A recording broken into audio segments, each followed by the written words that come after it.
Olá, estamos na segunda unidade da nossa disciplina de Teologia Sistemática e nesse momento eu quero falar com você sobre a obra em Cristo. Ao estudar a vida de Cristo, nós ficamos surpresos com inúmeras obras maravilhosas realizadas por ele. O alimento dado ao povo, a transformação da água em vinho, a cura de muitos enfermos, fazer coxos andarem, surdos ouvirem, cegos voltarem a enxergar. Foram todas essas evidências que apontaram para o fato de que ele era filho de Deus.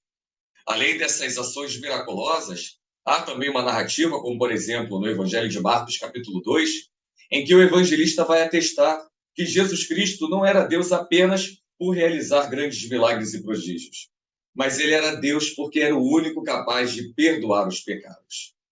Então, mediante essas obras prodigiosas, ele deu uma ampla evidência de ser verdade tudo aquilo que afirmavam a seu respeito. Todavia, a sua obra não terminou com milagres realizados durante a sua peregrinação com os apóstolos. As grandes verdades que ele pregou e por ser uma bênção para o povo na sua época. Não foi apenas isso. Seu propósito principal ao vir a este mundo foi trazer a salvação para a alma dos homens. E quando o anjo de Deus falou a José sobre o filho que nasceria de Maria, disse: ela dará à luz a um filho e lhe porá o nome de Jesus, porque ele salvará o seu povo dos pecados deles. Jesus é o Messias prometido. Um teólogo chamado Meir Pilman, ele declarou o seguinte numa certa feita: o evento destacado e a doutrina principal no Novo Testamento podem ser resumidos nas seguintes palavras: Cristo morreu, o evento, pelos nossos pecados. A doutrina, conforme Paulo disse na sua primeira carta aos Coríntios. O cristianismo difere de todas as outras religiões no que diz respeito à posição dada à morte do seu fundador. Todas as demais religiões baseiam as suas afirmativas de grandeza na vida e ensinamentos dos seus fundadores, enquanto o Evangelho de Jesus se concentra na pessoa de Jesus Cristo, incluindo especialmente a sua morte no Calvário. Mas é importante destacar que se a vida e a obra de Jesus Cristo resumisse ou terminasse na sua obra, as boas novas seriam apenas más notícias. Mas Jesus Cristo, ele ressuscitou dentre os mortos no terceiro dia. Se assentou à destra do Pai quando subiu aos céus. E hoje governa com equidade todos os povos, todas as nações. É dito frequentemente que toda religião contém algo de bom. Pode ser verdade que exista algum valor éticos em muitos ensinos, mas só no cristianismo nós temos a redenção dos pecados. E isso só foi realizado mediante a morte vicária do nosso Senhor Jesus Cristo. Nesse ponto é válido recordar algumas verdades. Em primeiro lugar, quando o homem caiu e se afastou de Deus, ele ficou em débito eterno para com Deus. Contudo, a única maneira de o homem pagar essa dívida era sofrendo eternamente a penalidade fixada pela transgressão. Um outro ponto a nós pensarmos. É também importante perceber que o cumprimento dessa penalidade é exatamente o que Deus deveria exigir por uma questão de justiça e teria exigido se não tivesse agido com amor e compaixão do pecador. Precisamos perceber que o homem, por si só, não poderia resolver esse dilema, esse problema de pagar a sua dívida diante de Deus, a não ser que um substituto legal, um fiador providenciado por Deus, estivesse ali diante da cruz para pagar pelo nosso resgate. Então, quando nós olhamos para a obra redentora de Cristo, foi exigido um pagamento que eu e vocês não teríamos condições de fazer. Mas Cristo foi aquele que cumpriu cabalmente. E quando nós olhamos desde o Gênesis 3,15, o proto-evangelho, nós já observamos que o plano redentor de Jesus Cristo já seria ou já estaria sendo revelado aos homens. De fato, Deus designou um substituto na pessoa de Jesus Cristo para tomar o lugar do homem. E esse substituto, ele expiou o pecado e obteve eterna redenção para todo aquele que agora crer nele. Essa atividade dentro da teologia é chamada de expiação vicária, que também pode ser entendida como substituição penal. E não é sem provas que se admite essa realidade, pois a Bíblia certamente ensina que os sofrimentos e a morte de Cristo foram vicários, vicário no sentido mais restrito da palavra, que ele tomou o nosso lugar, ele tomou o lugar dos pecadores, e a culpa dos pecadores foi imputada em Cristo. A punição que todos nós merecíamos foi transferida para ele. Na obra que eu já mandei para vocês com o título Solus Christus, Cristologia para hoje, né, que é uma obra compartilhada entre eu, pastor Nilson, e o seminarista Guilherme Breves, nós falamos sobre isso. E o artigo que eu coloco desse documento é falando exatamente sobre a mediação de Jesus Cristo. Aquele que se colocou entre um Deus irado e um pecador rebelde. O Guilherme Breves, ele fala nessa obra sobre a expiação de Cristo e apresenta de maneira bem detalhada um pouco sobre essa obra. Então, eu sei que o trabalho que foi passado para vocês foi um trabalho apenas para vocês olharem o primeiro artigo sobre as duas naturezas de Cristo, mas dá uma olhadinha nos outros dois artigos que vai ampliar a sua mente sobre um pouquinho da obra de Jesus Cristo. Uma definição simples com relação a esse aspecto da obra de Cristo pode ser assim anunciada. Cristo é o substituto proposto legalmente por Deus para assumir o débito moral do homem em seu lugar, de modo que pode providenciar um benefício eterno para este, para que o homem não tivesse mais que suportar o fardo da condenação do pecado. Por isso que o apóstolo Paulo vai dizer que agora, por causa de Cristo, nenhuma condenação há para aqueles que estão em Jesus Cristo. Então, Jesus Cristo foi esse fiador, foi o substituto legal, foi aquele que, através da sua obra redentora, propiciou para nós um caminho em direção a Deus. Cristo suportou o cálice, Cristo suportou o fardo, Cristo bebeu o cálice amargo da ira de Deus, para que hoje nós fôssemos reconciliados com Ele. A redenção, ela é um aspecto da morte de Cristo sobre a cruz, que é ligado ao pecado e restrito em seu significado. Como substituição tem o sentido de assumir a culpa. A redenção tem sentido de pagar essa culpa assumida, ou seja, a redenção ela é aplicada no que diz respeito ao pecado e o débito que o pecado causa, que pode apenas ser pago com sangue, conforme o autor aos Hebreus vai dizer no capítulo 9, fazendo uma correspondência à lei que lá em Levítico também nos aponta isso no capítulo 17. Logo, para que o preço do pecado pudesse ser pago, era necessário o derramamento do sangue de um cordeiro sem máculas. Era essa a exigência colocada na história da redenção, que tem o seu significado completo em Cristo. Curiosamente, não só no Brasil, mas principalmente aí em Angola, ainda há algumas religiões que querem fazer o mesmo que se fazia no passado. Fazem ali o ritual, degolam animais, aspergem sangue no altar, realizam matanças. Mas tudo isso era uma sombra que apontava para Jesus Cristo, porque Jesus Cristo vai ser o cordeiro sem mácula. Jesus Cristo vai ser o sangue derramado que vai propiciar exatamente uma oferta definitiva que vai produzir satisfação ao Pai. Havia esse princípio máximo no Antigo Testamento. Para qualquer pecado era necessário que para a remissão dos pecados houvesse o quê? Vocês já sabem. O derramamento do sangue. Mas para um novo pecado, um novo sacrifício. Quando Cristo subiu à cruz, a palavra de Deus nos diz que Deus ele se satisfez na morte do seu filho. E o texto também vai dizer que agora o véu se rasga de ponta a ponta, abrindo o caminho para o pecador que agora é remido pelo sangue do Cordeiro. Não precisamos mais oferecer sacrifícios. Não precisamos mais imolar carneiros ou qualquer outros animais, porque Jesus Cristo foi a oferta definitiva e eficaz para a remissão dos nossos pecados.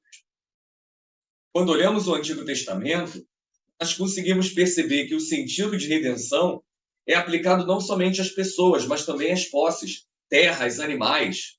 E a ideia expressa nesse contexto é da provisão da liberdade através do pagamento de um resgate.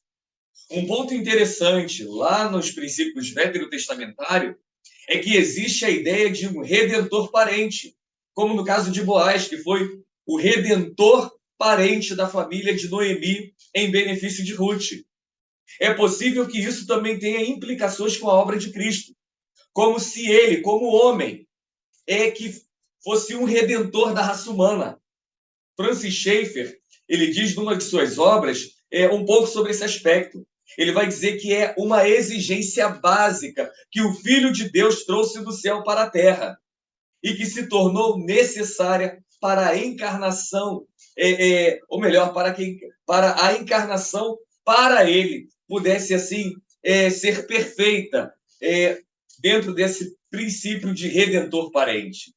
Então é muito legal nós observarmos isso. Essa construção do plano de redenção através de diversas passagens veterotestamentárias. Tudo aponta para Cristo. Desde o proto-evangelho, Gênesis 3,15, da semente da mulher, vai nascer aquele que vai esmagar a cabeça da serpente, passando pelos patriarcas, anunciado pelos profetas. Tudo aponta para Cristo, o Redentor, o Messias.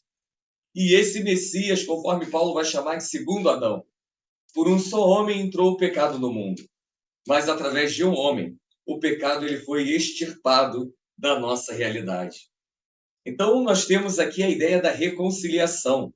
E a reconciliação só pode ser real por meio da obra de Cristo. A reconciliação ela é necessária pelo fato de o homem sem salvação, ele vive em rebeldia. Ele vive num status e num estado de inimizade e hostilidade com Deus. E como inimigo de Deus, ele está plenamente passível de sofrer a manifestação da sua ira.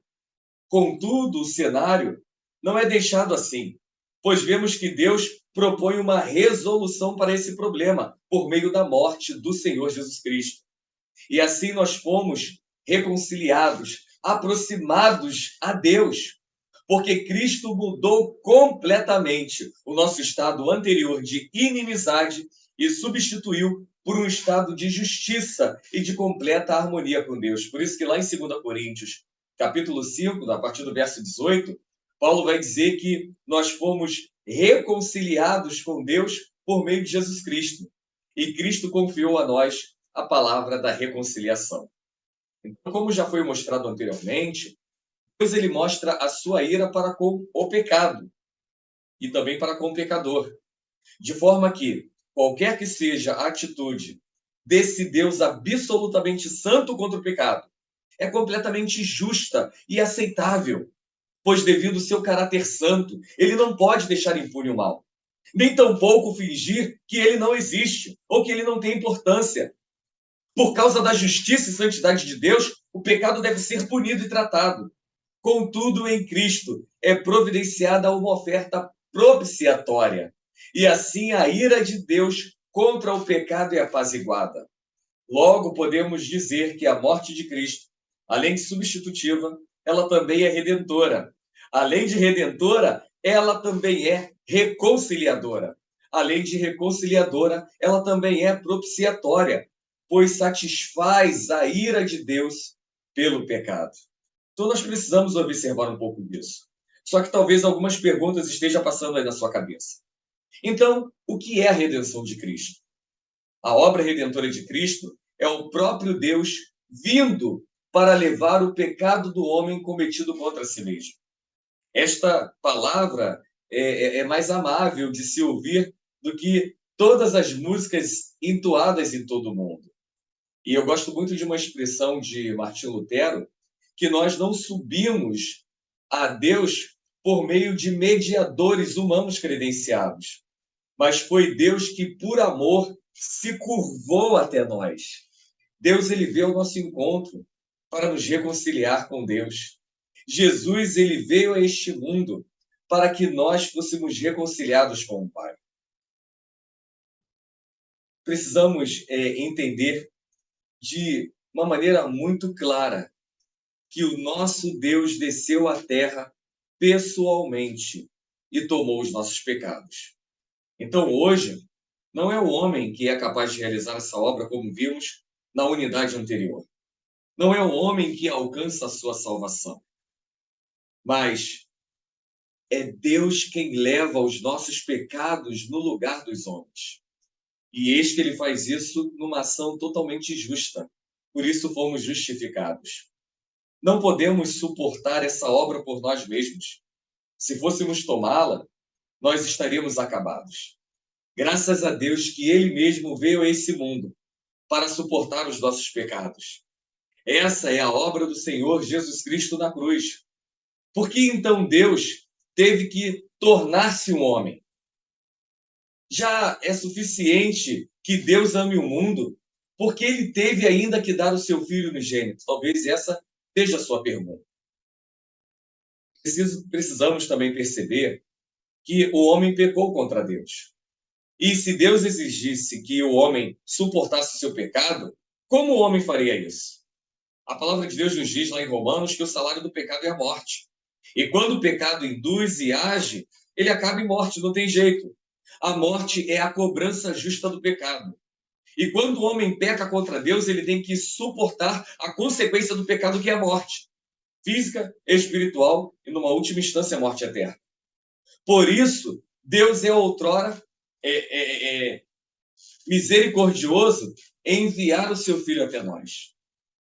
Se ele viesse e assumisse a nossa responsabilidade e sofresse a consequência do nosso pecado, ele teria que morrer, é claro. Por isso que Cristo ele vai até a cruz e morre pelos nossos pecados. Morre em nosso lugar e morre por cada um de nós. Mas em 1 Timóteo 6, versículo 6, nos é dito que Deus é imortal. Ele não pode morrer. Mesmo que Deus quisesse vir ao mundo para tomar os nossos pecados, morrer e ir para a perdição, isso é impossível fazê-lo. Precisamos entender que a morte aqui, ela teve, numa primeira instância, um efeito sobre o corpo físico de Jesus Cristo, mas não os efeitos, né, que nós recebemos de morte espiritual, afastamento, e, na última instância, a morte eterna. Então, precisamos, para isso, ver o que o autor aos Hebreus nos diz. Quando ele declara que Cristo veio ao mundo, ele disse o seguinte: em corpo tu me formaste.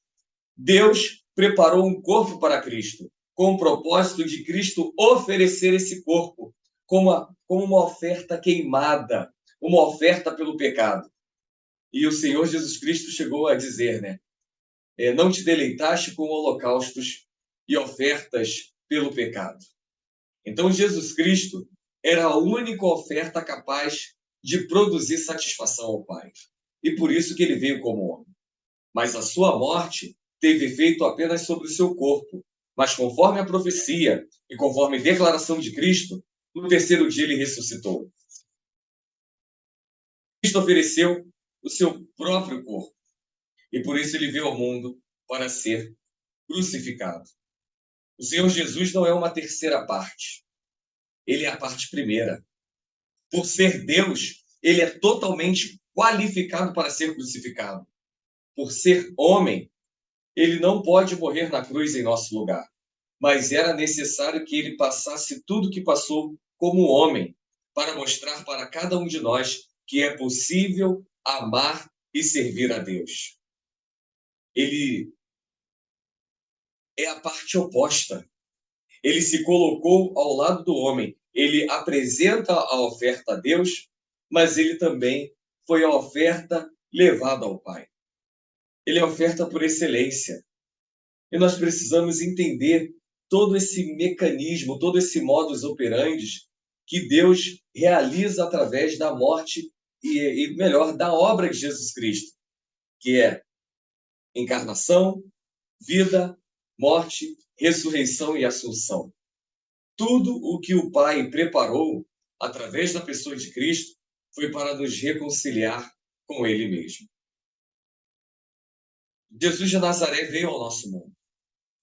E enquanto ele esteve na terra, as suas obras demonstraram que Deus nos amou. Deus nos ama. Mas olha que coisa curiosa. Ao mesmo tempo, ele cumpriu a lei. Ele foi verdadeiramente submisso a Deus. Ele foi um homem santo, ele foi um homem submisso.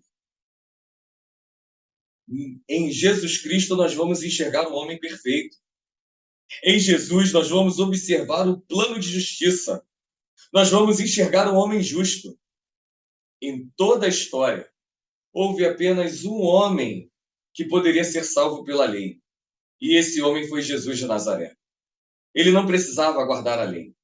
No entanto, ele aguardou. A Bíblia diz que somente aqueles que guardam a lei podem herdar a justiça que provém da lei. Só que com justiça, a vida. A lei diz que quem guardar, viverá. Guardá-la é manter-se fiel à lei. E todo aquele que tem a justiça da lei tem a vida. O único propósito de Deus em dizer isso a todo mundo é condenar o homem e provar ao homem que ele é pecador. Deus nos deu a lei para provar que todos nós somos pecadores, graças ao Senhor. Há somente um que é capaz de viver pela lei, e esse foi Jesus Cristo. Por um momento, coloquemos de lado o fato que ele é Deus e o consideremos como um homem comum. Ele guardou a lei, ele viveu a lei, ele viveu na terra por mais de 33 anos. Ele não somente não pecou, mas ele também nem mesmo conheceu o pecado. Ele foi tentado em todas as coisas, como também eu e você somos tentados. Mas ele não cedeu ao pecado. Então você precisa anotar isso aí. O Senhor, ele foi tentado, mas ele não pecou. Muitos, quando leem o livro, né, a carta aos Hebreus, acabam adquirindo, desenvolvendo um entendimento errado, baseado numa tradução errada. Jesus, ele estava em carne e, portanto, tinha fraqueza. Mas vamos entender um pouquinho disso. Eu costumo dizer o seguinte: o pecado original, o pecado de Adão, afetou Jesus Cristo? Alguns alunos dizem: não, professor, é claro que afetou. Afetou a sua carne. Jesus, ele podia chorar, podia se angustiar, podia irar-se, podia chorar pela perda de um amigo. Então, todas essas coisas eram naturais a Jesus. Eu costumo dizer, é uma expressão muito aqui do Brasil: Jesus fazia o número 1 e o número 2, porque tem gente que pensa que Jesus não fazia isso. Jesus sentia fome, sede. Jesus sentia cansaço pelo atendimento que ele tinha nas ruas de Cafarnaum. E há até alguns pregadores que, quando olham aquele episódio em que ele navegava com os discípulos lá no Lago de Genesaret ou no Mar da Galileia, para passar para outra margem, naquela cidade lá de Decápolis, na cidade de Gadara, e quando vem aquele vento impetuoso, quando vem o mar revolto, eu já ouvi pregador dizendo: Jesus estava no barco tranquilão porque ele era Deus. Não, meus irmãos. Jesus estava exausto, cansado, ele estava dormindo. Porque se você olhar a perícope anterior, ele havia atendido as multidões durante o dia inteiro em Cafarnaum. Eu costumo dizer que hoje nós temos o carro de fuga. É uma expressão que nós usamos aqui também no Brasil. Mas os apóstolos tinham o barco de fuga. E quando o cenário começou a apertar, eles disseram para Jesus: Jesus, olha, já atendemos muita gente por hoje. Vamos embora, o barco já está pronto. E aí, quando eles entram no barco, Jesus, exausto, ele dorme na polpa do barco.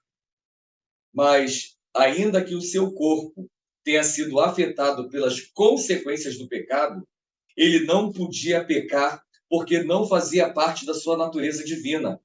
Então, nessa unio personalis, né, nessa união das duas naturezas, a natureza divina com a natureza humana, a natureza humana afetada pelo pecado, podia se cansar, podia se machucar, sentia necessidade, mas a natureza humana, a natureza divina, era santa e perfeita.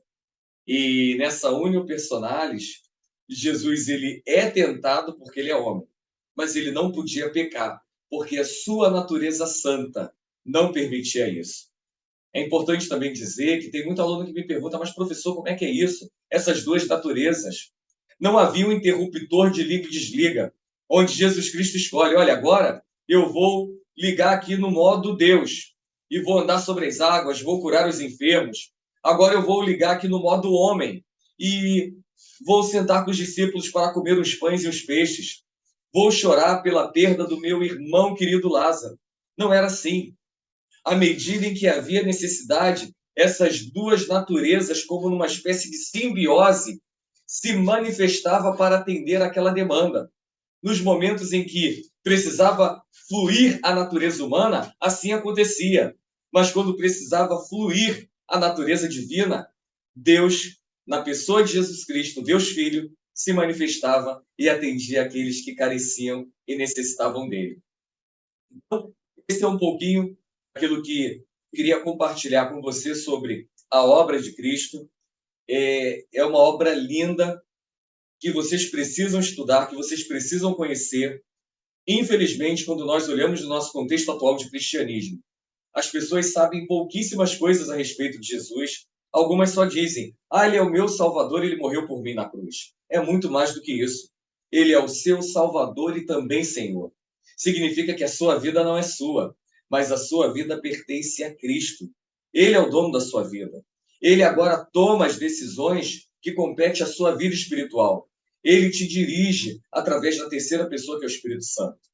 É necessário também que você conheça o tríplice ofício de Cristo, de sacerdote, de profeta e de rei. Não temos mais profetas em nossos dias. Nós podemos ter o seguinte: a igreja tem a voz profética.